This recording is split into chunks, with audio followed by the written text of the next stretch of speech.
avance en pleine puissance. Depuis l'année 1993 en France, quand une voiture sort de la chaîne de montage, elle doit être équipée d'un pot catalytique. Le rôle du catalyseur est de convertir les gaz toxiques en polluants moins nocifs pour l'environnement. Ainsi, sous l'effet de la chaleur intense, le catalyseur transforme des éléments toxiques en gaz inertes. Ma voiture, depuis plusieurs jours, subissait une perte de puissance. Il avait été détecté un encrassement de mon pot catalytique. Pour éviter un remplacement, il fallait effectuer un décalaminage. Le professionnel décida alors d'injecter un produit pour décrasser mon catalyseur. Et il fallait ensuite pousser le moteur en régime pour atteindre les fortes chaleurs nécessaires à la combustion des impuretés. Ce procédé terminé, ma voiture devait retrouver toute sa puissance du départ. Je me suis mise alors à réfléchir et à me mettre à la place du véhicule. Ma voiture avançait, elle roulait, mais pas avec suffisamment de puissance. Et son dysfonctionnement se ressentait surtout quand je devais gravir une côte. Cette voiture, d'ordinaire si puissante, n'avait plus aucune reprise dans la montée. À ce moment précis, le Saint-Esprit m'enseignait sur l'amour et la puissance. J'avais beaucoup d'interrogations. Je ne comprenais pas pourquoi nous ne marchions plus comme les apôtres avaient pu le faire. Quel était leur secret? Qu'avaient-ils découvert? Alors c'est à cet endroit que ma réflexion a commencé. Pourquoi avions-nous perdu en puissance alors que nous avions reçu nous aussi le Saint-Esprit? Jésus avait donné l'ordre aux disciples de ne pas bouger avant d'avoir reçu le Saint-Esprit. Et nous aussi, nous avons reçu le Saint-Esprit. La Bible nous dit d'ailleurs dans Luc 11 au verset 13, « Le Père donnera le Saint-Esprit à ceux qui le lui demandent. » Nous sommes passés par les eaux du baptême et nous sommes passés par le baptême du Saint-Esprit parce que nous savons que si quelqu'un n'a pas l'Esprit de Christ, il ne lui appartient pas. Alors, quelle était la différence entre les apôtres et nous? Nous avons Jésus. Nous avons le Saint-Esprit. Que nous fallait-il pour que soient manifestées avec puissance des actions qui conduiraient à la conversion de beaucoup? Pourquoi l'Église avait-elle perdu de sa puissance? Telle ma voiture, elle roulait, mais elle peinait quand elle devait emprunter une côte. De quel liquide avions-nous besoin pour atteindre une pleine puissance?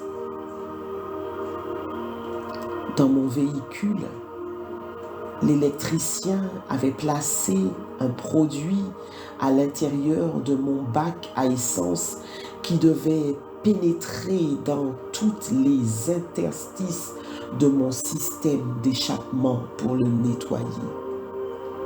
Ce liquide, doublé de forte chaleur, avait provoqué la combustion des vapeurs nocives et ma voiture avait récupéré sa puissance. Quel liquide fallait-il injecter à l'intérieur de l'Église? Mon questionnement commençait. je trouvais un début de réponse dans Galates 5, au verset 5 et 6. La puissance du Saint-Esprit agit au travers de notre foi. Nous avons le Saint-Esprit, mais sa puissance agissait au travers de notre foi. C'était le premier duo, le Saint-Esprit et la foi. Sans la foi, le rôle du Saint-Esprit était inactif. Et le verset 6 de Galates 5 nous amenait maintenant vers une autre dimension. La fin du verset nous disait que la foi agissait par l'amour. L'amour était la deuxième clé. Dans la version Darby, on pouvait lire « La foi est opérante par l'amour ». L'amour était une puissance. Romains 5 au verset 5 nous disait que l'amour de Dieu est versé dans nos cœurs par l'Esprit Saint qui nous a été donné. C'était cela. Nous avions reçu l'amour de Dieu dans nos cœurs. Il fallait maintenant le transmettre à tous. L'amour n'était pas fait pour que nous le gardions pour nous. Il devait être transmis pleinement dans toutes les sphères dans lesquelles nous étions appelés.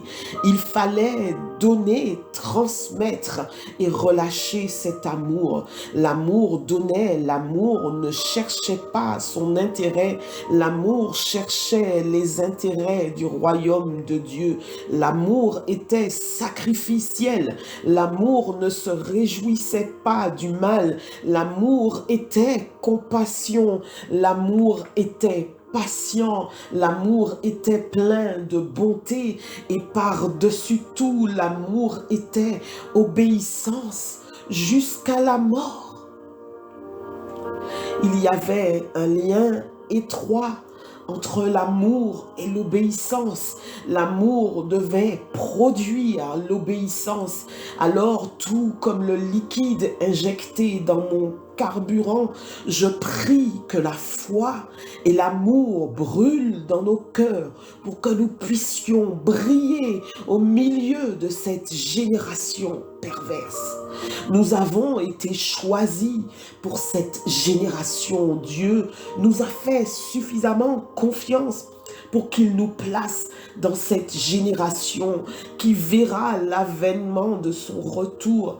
L'Église est invitée maintenant à prendre toute sa place et à occuper le poste que Dieu lui a donné. Alors déversons l'amour qui a été versé dans notre cœur par le Saint-Esprit. Je prie que l'Église de Dieu marche en pleine puissance comme cela se faisait dans les actes des apôtres.